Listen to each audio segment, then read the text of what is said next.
Welcome to Doing Time with Joe. I'm your host, Joe Baker. Today is May 26th, day 4 of 7 Days Down with Eugene Porter. What's up, twin? Man, what's going on, my guy? What's been going on with you today? Oh, man, just a Just wonderful, hanging? good, blessed day, man. Just hanging in there, man. Just hanging in there, man. Oh, yeah? Yes, sir. Yeah, okay. Well, I like to always say this lately in the last couple episodes at least. You always say your day is blessed. What made your day blessed today? Man, today just waking up, man. Just thanking God for it, man. Just opportunity, man, of seeing life, man, breathing, man, and Right. because the place where I'm at, where we at, man, Right. is fortunate to have my health and the strength, man. Right. When people around you just passing away like that, man, it's Yeah. very unfortunate. But Yeah. I just thank God, man, for another Dig blessed that. day. I'm healthy, man. Dig that. That's real. And I do too. Let me get into something that we were talking about earlier about and don't let me put words in your mouth. Right. Correct. But the way I understood what you were saying earlier when we were talking is about being addicted to the game. Right. You were saying some things about that. Can we jump on that for a minute? Sure. You know what I'm saying? Yeah, I want the people that are listening to this show to understand what that means and how that relates to your everyday life and, Mm-hmm. what you really meant by that when you were talking to me, Mhm. because my understanding of it was at one time, even when you had opportunities to Right. do better or different or whatever Right, the case correct, may be, correct. that pool of the game was Mm-hmm. it was stronger than the other Yeah. stuff. Explain that a little bit if you don't mind. Yeah, man. So back on the streets, man. The surroundings, man. The glorifications, man. The love of money, man. The love of popularities and things of the women and cars, clothes, whatsoever. But I've allowed myself to be addicted to something that wasn't addicted to me. Okay. And that's the street life and the gang banging life as well, man. Just being up under my twin brother who was in the streets before me. Mm-hmm. And like I was saying to you once before, just want to be around him to protect him Mm-hmm. because I didn't trust nobody else. You ain't trust nobody else. So you know what I mean, but didn't know what I was actually getting myself into Right. by protecting him, Right. wanting to be a part of him. Right. So him was the hustling, the smoking, the drinking, the so forth and so on. Got so you deeper into the streets. Right. So I've learned actually from looking at him. Right. And we both got down at the same time, but that just shows that when you surround yourself around you remember when Mama always say when you hang around dogs you get fleas. Yeah. That whole thing. Yeah.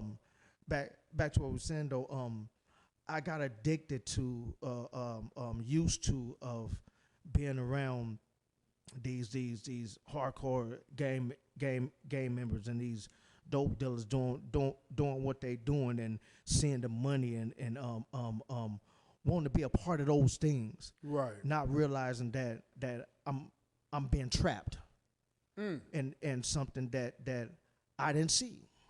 Right. So that's the whole thing when I said about being enmeshed. Mm-hmm. By me wanting to be enmeshed with my brother, wherever he go, I'm going. I don't trust these dudes. I care less, man. Hey, that's my brother. Right. When it go down, I'm with him. You gonna make sure you there. Right. So you know what I mean. I hope that I'm answering this correctly. That being addicted, being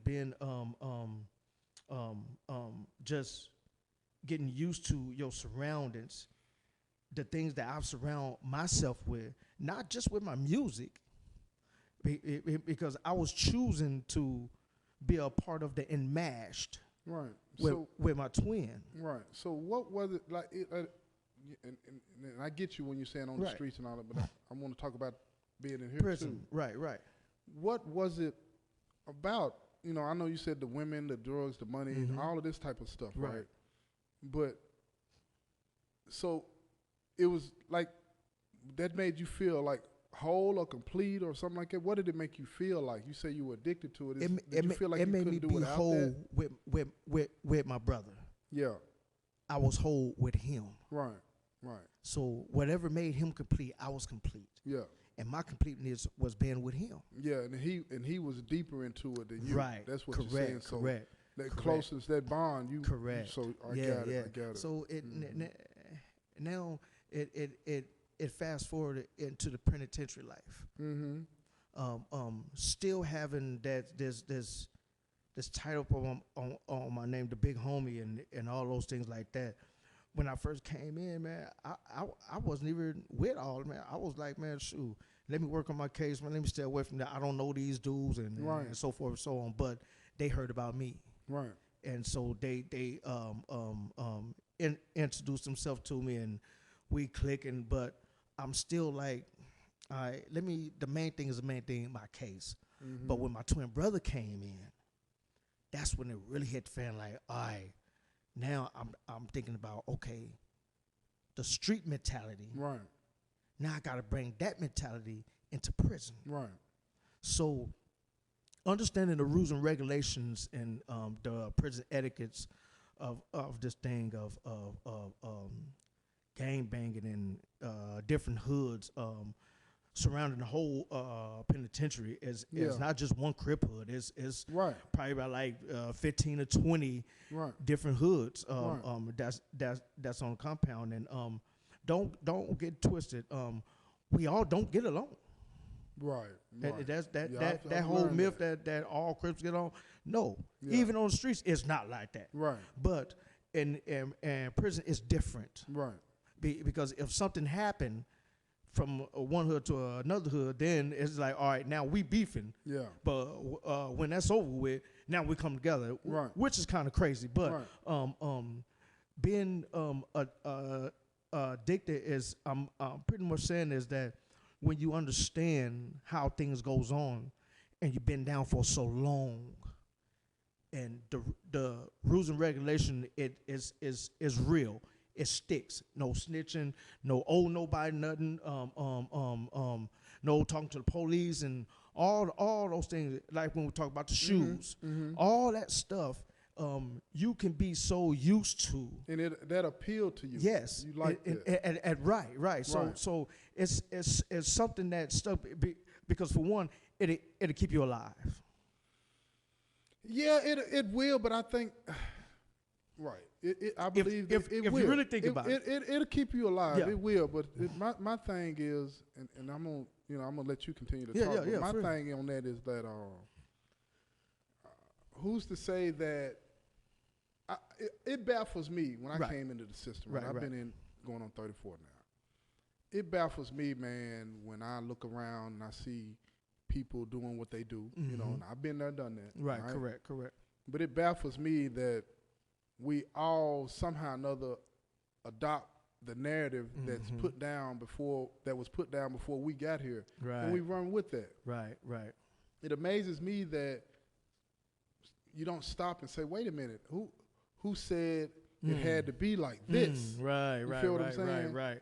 Because I mean, living the way that we live now, and to God be the glory. Right. I just see it all different now. Keeping in mind, I'm not being fooled. Right. Correct. With, I'm here at this facility. It's more laid back. You don't have to really worry about that type of stuff. And I understand if I were at another facility, it'd be front and center. I get that. Right. But just getting a taste of not having to live like that lets me know that you don't have to live like that. You see what I'm saying? And that's how I would respond to your question or comment about it keeps you alive. Right. It does keep you alive when you're in the jungle, but right. It doesn't have to be like that. That's what I mean. Yeah, absolutely. It'll keep you alive if you're in jungle, like back at Turner Center.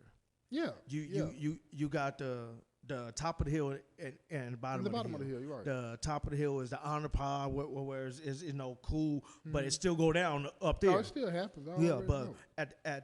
at the bottom of the hill, it's all pretty much gang members and people with these write-ups and So so why forth do you and so think? on. Why do you think that people in situations like that? Why do you think? I got my own ideas Right. about it, but why do you think people just don't want to stop living like that?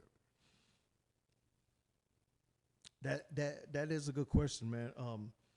Some people think and feel that it's a way of life. I gotta live this way. I don't want to be called weak. I don't want to be called those words and it, I guess what I'm trying to say is like certain people get in it for reasons, Yeah, everybody got their own reason. right? Right. And for me, I see it as if a person trying to change that whole way of living, I see them as wanting to become better, Mm-hmm. or they have done something wrong within their hoods, or as one of the things of that they just don't fit. They see a difference Mm-hmm. within them. Mm-hmm. They make don't the wrong fit no choice. more. It Right. it don't fit no more. So you can probably add on to it and which I agree because you've been there, done that, Been there, done that. Right. as well. But just speaking of right now on what I see in this new day and age, Yeah, it's something else, man. is totally different. It's something else. So you know what I mean? That's my perspective for Right. for Yeah. right now, quickly. Right. Yeah. So yeah. Yeah. I'm just trying to figure out, you know, you got to take, in my opinion, multiple approaches to Mm-hmm. Of course. an issue like that. And Of course. because everybody's situation is It's not the same. Mm-hmm. But there are some things that are similar in everybody's situation. But it's hard for me to understand today the way things are, how we continue to do the things that we do to each other. Right. But and I touch on some other things, you know, Right. Willie Lynch syndrome and stuff like that. Mhm. That's a topic for another day. Yeah, you know what I true, mean? true. But this self-hatred that we have towards each other, man, that's the biggest thing for me, man. It's hard to understand when you come in the know how a person would continue to give in to that. It's like it becomes second nature to mistreat somebody that looks like you. Yes. You know what I'm saying? And that makes no sense to me today. Right. Don't get it twisted. I've been there. Mm-hmm. You know what I'm saying? I always want people to understand that I do not want to sound like I'm holier than thou, Correct. saintly, or anything like that. But you know, I saw that movie Redemption the other day. I'd never seen that before. Really? The story of Tookie Mm-hmm. Williams. Mm-hmm. I'd never seen that before. Mm-hmm. And I always wanted to, but you know, I'm in prison, so I gotta wait for the opportunity to present itself. Mm-hmm. But when I saw that, you know, that kind of like, yeah, I relate to everything that he's saying. You know what I mean? As far as this man, and not to be disrespectful to anybody. Correct, He represents correct, anything. correct, I'm correct. not on that, man. I'm not on that. I swear I'm not on that. But it makes no sense to me. Mm-hmm. It makes no sense to me. It's not even our narrative. It's not. Even if It's not. one of us, somebody that looks like us, founded it, it's not our narrative, man. Mm-hmm. And we keep on living by somebody else's narrative Mm-hmm. and acting like and attaching our self-worth to it, acting like it really means something, Right, man. And that's right, hard right. for me to understand, right? But we're gonna get on to another topic. You know what I'm saying? So I'm gonna wrap this up, and we're gonna get back on this another day. But this has been day 4 of 7 days down with Eugene Porter. Like I always like to say,